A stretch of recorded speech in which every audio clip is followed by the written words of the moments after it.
1-2. Swinging a drive toward right center. Back goes Robert. Back near the stands. That ball is gone. A game-winning home run for Chris Morel. Can you believe it? Listen to this crowd. Welcome back to the Brotherly Cubs podcast. I'm your little brother Zach, and that's my big brother John. We are your baseball-watching brothers who love everything about the Chicago Cubs baseball team.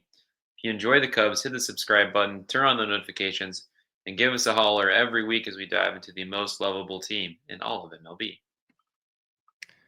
We'd like to thank all of our subscribers for tuning in and checking us out every week. We like to start every episode with a playful question for all of our subscribers. Today, Zach, I ask you, what is your favorite ice cream flavor with summer rapidly approaching here? You first. No, I'm a big cookies I'll and go, cream. yeah. Go ahead. Lead us off. Yeah. Well, it's funny you mentioned that. I was going to say mint and chocolate chip. And also my second selection would have been that one, cookies and cream, the one that you said. Yeah, butter pecan is a sneaky favorite. Ooh, And yeah, also Talenti, whatever, southern butter pecan. Yeah, there's a Bluebell ice cream, which we have here in Texas, and they have like I forgot what it's called. It's just called buttered something, but it's almost like a Reese's in vanilla ice cream. It's super good. Some good ice creams here. Pistachio is a dark horse. Okay, yeah, so pistachio is good too. Yeah. So let's get into a quick recap so far of the Dodgers series in LA. Cubs have a daunting schedule, as we all know, yada yada. Lost the first game 0-3, shutout. Boyd pitched very well, 6 innings, 3 runs, 4 hits, 7 Ks, few walks, and only the Tommy Edman 3-run homer. Last night, at the time of recording, it's the end of the series, but Game 2, Cubs won 16-0, and John, was it the biggest Dodger blowout pretty much in history, or one of the biggest? No, yeah, to be specific, I mean, it was the worst loss of Dodgers Stadium. It was the worst home loss for the Dodgers. Wow. So, obviously, this makes a lot of people happy, even people that are not, Cubs fans. I think the Dodgers have just by default become the villain of 2025 and beyond, So there was a tweet about that went out. I don't know if it was on ESPN or something. I think it was on ESPN. It had just thousands and thousands of likes. And I just thought it was funny. Like I said, probably people that are not even Cubs fans that are enjoying seeing, the Dodgers get whooped by 16 runs. But and luckily, we've seen this year where we scored, more than 10 runs, 11, 12 runs in a game. And we've actually followed it up with more runs the following game, unlike the years past. And so right now, as we speak, the Cubs in that rubber game matchup with the Dodgers, it looks like it's 1-1. Yeah. If I have that right on my app. So, I haven't been able to watch the last 2 games because it's been blacked out with me living so close to LA, and I don't have Spectrum or Sportsnet, whatever it's called. So, that kind of sucks. But now it's on ESPN today, obviously. So, yeah, hope my friend Rick Dodd is actually at the game with his wife. And so, yeah, shout out to Rick Dodd. He has a podcast as well that he just started not too long ago. It's called the New Airwaves. And he basically talks about like music and things like that. New albums. There was an album that just came out from the Silver Sun Pickups called Swoon. And so him and his friend Drew Warden, they have 15 episodes on their podcast. So check them out. It's really cool. But anyways, back to the Cubs and the Dodgers. It's a close game.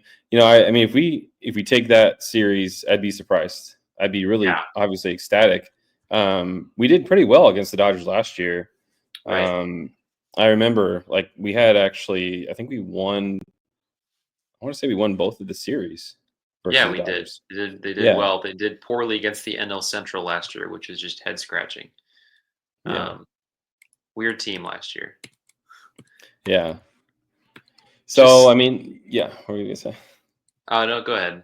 No, I was just going to say, yeah, just, to recap, they lost that first game. I don't know if you had said that, but, 0-3. Boyd pitched really well. He continues to pitch really well, and so that's really encouraging, especially with, Justin Steele going out. We'll talk more about that. And so game 2, obviously they won 16-0. Brown pitched really well. That's really encouraging. Yeah. I don't know who it was, but Miguel Rojas was pitching, and was it Bush? He was Bush homered off of him. I always enjoy watching position players trying to pitch because it's like they pitch so slow. I mean, they're trying to just pitch a strike and not pitch a strike, but they're trying to just look respectable. It was Carson Kelly that homered. Oh, okay, that was Bush for some reason. Yeah, Bush had a great game. He was just really shy of game. A cycle, three extra base hits. Yeah. So yeah, shout out to our backup catcher there, Carson Kelly.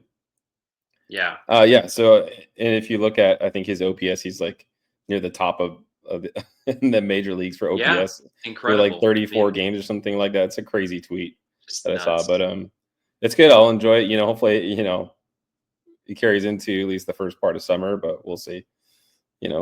We tend to regress to the mean as individuals, as baseball players, of course. So. Yeah, of course. And that I thought of that earlier. Small sample for him. Right. 30-something plate appearances.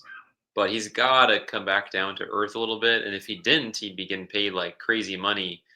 If he had a 900 OPS or something by the end of the season, he'd be getting a $15 million deal or 20. Yeah. They'd be paying him like crazy. Yeah, opt out. Yes. I don't even know what his deal is with the Cubs, but surely it's a 1-1. It's a LeBron 1-1. Okay, yeah, that's the kind of deal you give to Carson Kelly. Right. It's just some really fun stats from a 16-0 win yesterday. 4 homers, not a very Cub game, and hitting that many home runs. 3 by catchers. Right. Surprisingly, only 1 off Miguel Rojas, who ended up basically Roki Sasaki pitched very well. Yeah, he did. I mean, that's encouraging if you're a Dodger fan, right? I mean, oh yeah, it's very encouraging. Prized offseason acquisition for sure. I like his stuff. I think he was rattled, and he's very young. Mm-hmm. So I think there was a meme or something like that, or GIF about him. With he's crying at I think in Dodger Stadium or something from his last outing, and it's not easy. You have a lot of great hitters in Major League Baseball that you have to get used to, and the environment as well. I mean, I'm sure it's a lot different here in the States. So the Cubs were in a close game until about the 6th inning after Sasaki came out. So it was like a 1-0 game, kind of a nail biter. Obviously helped that Brown pitch 6 shutout. Yeah. Miguel Rojas entered the game in the 8th inning. He was the best Dodgers reliever last night. He gave up 5 earned runs in 2 innings. Ben Caceres gave up 6 earned runs in one. Let me make sure I have the stats in front of me. But 1 2/3, of course, most of that was in that 1 inning. In that faithful, 7th inning, they got 5 runs to go up, 7-0 at that point. So a lot of it was in that 7th. And then Luis Garcia gave up 4 runs and just only recorded the 1 out. Another fun little thing with Miguel Rojas is he emulated Clayton Kershaw, Roki Sasaki, and Yamamoto with his windup. So I thought that was really funny. Gave the fans something to cheer for. Sure, yeah. I mean, shout out to the Dodger fans that stayed that late into the game. I thought it was funny they were still scoring, right? Like Cubs were still scoring in the 9th, and then I thought about this, all right? Like I kind of wondered, in basketball, you just kind of dribble out the clock, right? If you're up like 10 or something with 30 seconds to go, you just dribble it out basically, because the game's out of reach. It's a double-digit lead. With the baseball, I don't know if there's not really you don't try and throw at people if you don't have to. Obviously, that's one kind of unwritten rule, right? Like as a pitcher. Just trying to think of the unwritten rules of baseball. Like if you're up 11-0 in the top of the 9th, do you swing away, or are you trying to I don't know. I mean, it's like I've wondered that, but anyways. yeah, it's a rare Cubs win to get that many runs against this good of a team. So that was really fun to enjoy that. Any other injury updates you want to share for the podcast listeners who may have already seen the news? I'm sure. Right, yeah, Justin Steele is out for the year. People Love are it. joking that it was just like that. Oh no, I think it was Sam Olber that was joking about that, annual Seiya Suzuki injury that he usually has like April, and then he comes back in May, but now this is Justin Steele out again, but instead of a month, it's a year at least. Flexor tender, was it UCL surgery? Possibly Yeah. Tommy John surgery. I think you were mentioning, depending on the severity of it. I've heard a couple different things now. I haven't quite gotten this figured out. I've heard elbow reconstruction surgery is the most Yeah, I saw that tweet. vague Yeah, way to say from Jeff Passan. right. So this That's is great. major. Great news for Cubs fans. Obviously, we've got a good start against these really difficult teams. Steals out for the Yeah. year. Push through. This is so. What are the Cubs going to do? Yeah, it's a great question. I mean, what do you think? I'll go after you. Well, this is the meme of the dog with a cup of coffee, and the house is on fire, and it says, "This is fine." Everything is fine. That Right, shirt, yeah, right. the famous shirt. Yeah. So Shout out to the Good Place. They also kind of made that famous. Javier Assad, Jordan Wicks, Colin Rea, who's starting now, has pitched well today, and then Cade Yeah. Horton has only pitched. We put out a piece on our WordPress blog. We will link that in the description down below. Cade Horton has become more Cade importance. Little pun in the title that I wrote, but he's only pitched 7 innings. So I don't know if he will go right away, but I think he will go eventually to take that spot. You think Cade Horton will fill in, let's just say May or June, depending on if he continues to look really good and they like the way his velo and everything is kind of trending. I could see it being a little sooner just because it was going to be June anyways. Get him in there and get him a chance. Interesting. But today and really in the short term, it could be, I guess, Colin Rea. Right. It's tough though because these are all decent pitchers. None of them are the ceiling of Justin Steele, but a lot of them at least can pitch some innings. Javier Assad's coming back soon, so I expect him to eventually make it onto the 26-man roster. I don't know what role. Everything's very confusing and sad and scary right now. Sure. Yeah. Hate crimes have surged 50% since Justin Steele's injury. Stop it. It's against Mississippians. No. So what is your take? I mean, I'm confused and scared again. That's also confused and scared myself. I think there's a path to where, and I saw tweets about this as well. I don't know who exactly, but off the top of my head, but it's a chance for them to pitch their younger pitchers, or to throw in their younger pitchers like a Cade Horton, or maybe I know you've mentioned on our blog, Jordan Wicks. I mean, start off with great stuff to begin his debut. I think, what was it, against the Pirates? Mm-hmm. I want to say it was the Pirates, and so they have some options. Javier Assad, the Ass Man, as we affectionately call him. Colin Rea, who's pitching tonight. There's different options, or they could go the route, and they could let that. But I think what they're going to do is give it maybe a month or two before they feel like they have to make a trade. If the ship is not, if the ship is just kind of sinking with that 5th starter spot, and we don't really have, someone that can come in, and I think you're going to see a trade. At least I would hope for a trade. Sandy Alcantara to me would be awesome, and I think maybe they asked about him last year. I don't know if they've asked about him recently, but he started off pretty well so far this year. I mean, obviously it's only been like 3 or 4 starts. Yeah. But he has a sub, I think, 3 ERA. He's got good stuff. He's very, he's a power pitcher. So I think what they're going to do is I think they're going to stick with your young guns. I like Horton, but the thing that kind of like throws me off a little bit is his walks and his control a little bit. So I was watching him. I think it was versus the Mud Hens or something, one of those teams. Yes, the Crazy Mud Trash Hens. Pandas or something, something wild. And he didn't look great. I mean, he did. I don't think he gave up. Maybe he might have given up 1 run. But what I noticed was just his control. His control seemed a little bit off. His velocity is great. I think it was topping out at 97. So he definitely has the stuff. It's just, can you harness it and control it? So that's my only worry about if they bring up Cade Horton, if it's too early still, if they're forced to do it, I get it, but I don't know. I think they're definitely going to wait and see. It's a wait and see approach. Let's see if we can get by with what we have, and maybe at All-Star break, maybe they'll make them move for whether it's a bullpen and a starting pitcher, whatever they need. I think they'll make the moves that they need to around July.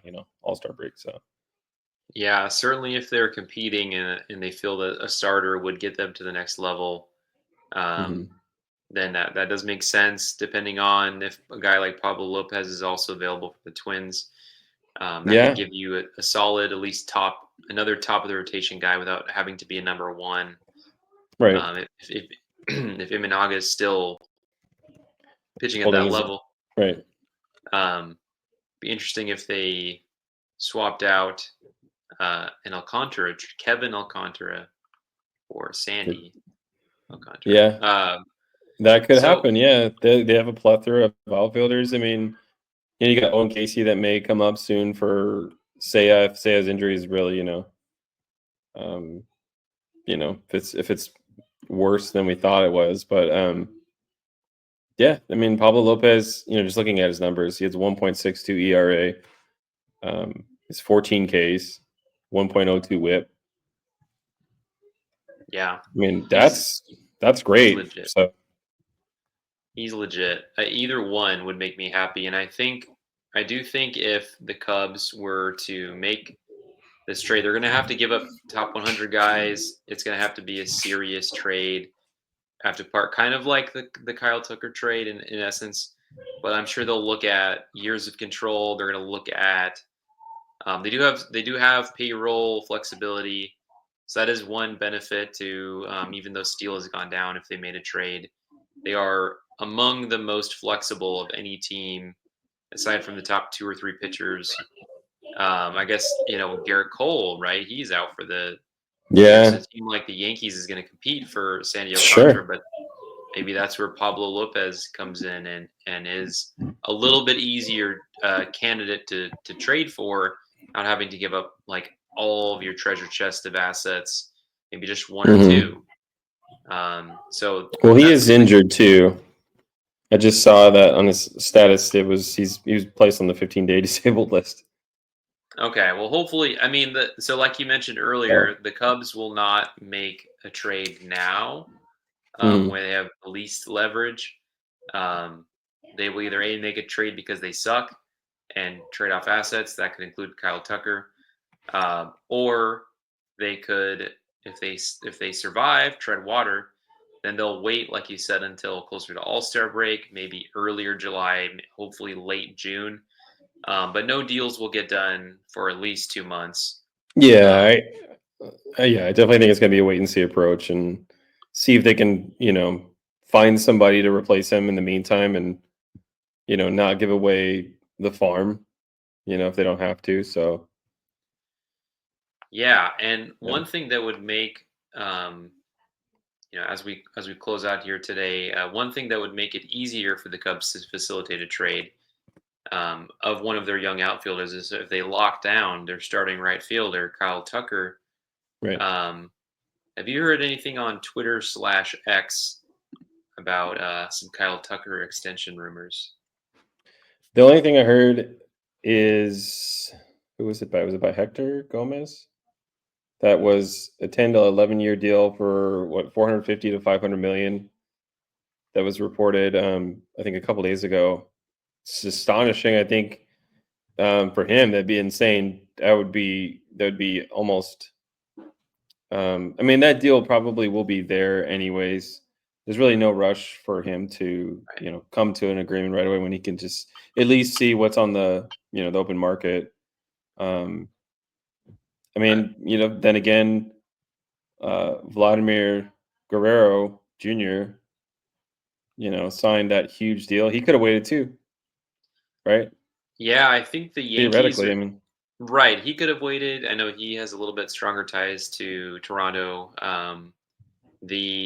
And Tucker's only been here, not long. right.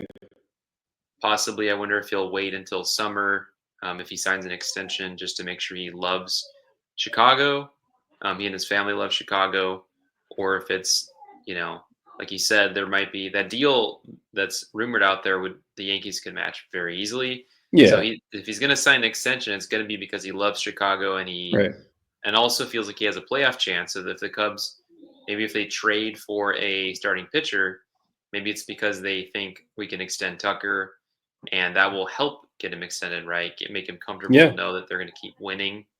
Um, yeah. I think if I'm Kyle Tucker, I kind of have to see the proof in the pudding, so to speak. And I think, like you just mentioned, trading for a starting pitcher is a great way to do that. As an organization to show we're serious. Yeah, we lost Justin Steele, but if they have like a 3 or 4 game lead in the Central, and they maybe starting pitching has dropped off, if they show that they're serious and they go out and get a starting pitcher, an ace maybe, that'll show them. That might show Kyle Tucker, hey, like we want to compete. right. And maybe it's a guy even more appealing if it's, they have controllable years over, like a guy like Sandy Alcantara. Well, I don't know how many years he has. At least 2. Is at least 2, Yeah. yeah. So, or even the guy like, let's say the Mariners are out of it, right? And they decide to deal with George Kirby, right, or Logan Gilbert, Or Castillo. I mean, or Castillo's Castillo. still Yeah, a very Castillo good may be pitcher. more realistic. But if they show that willingness, and kind of shake that reputation that we have right now, that the Cubs are just strapped for cash and we're just trying to break even, financially, it's such a bad look. Yeah. That could Yeah. not have gone any worse for Tom Ricketts. I mean, Yeah. other than to say we're cutting payroll next year or something, I mean, He has a gun, so goes to the gun safe, puts some bolts in the chamber, gets it, turns off the safe, and just aims it right at his foot, and shoots. So yeah, yeah.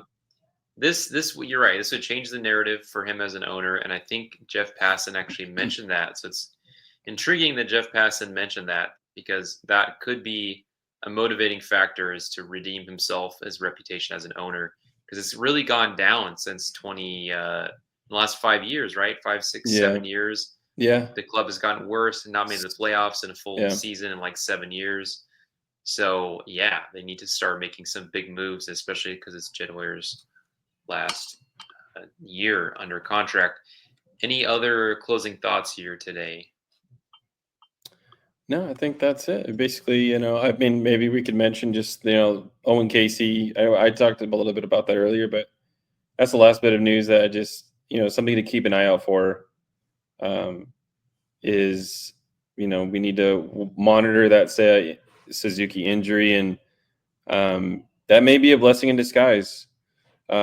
Suzuki going down, even though he is hitting the cover off the ball, but if that gives a chance to someone like Owen Caissie, who absolutely rakes in the major leagues, I mean, sometimes there's, good and bad with these injury news bits here. So, but otherwise, hopefully the Cubs can get a W here and close out that Dodgers series with a series win. So, Agreed.